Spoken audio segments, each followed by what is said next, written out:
Oh.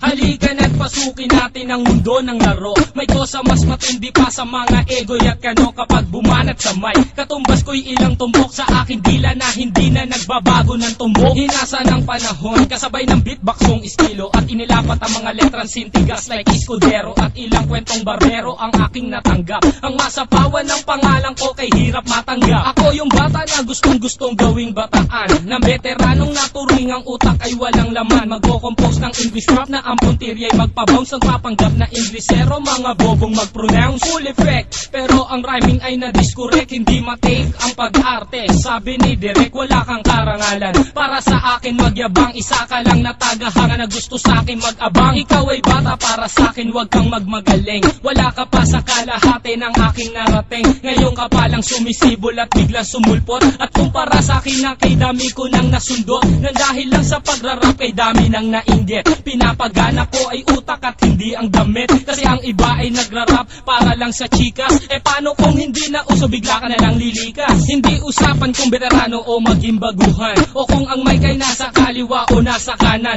Ang importante para sa akin ay maging malaya. Hindi yung tipong champion ka nang dahil lang sa daya. Hindi ka dapat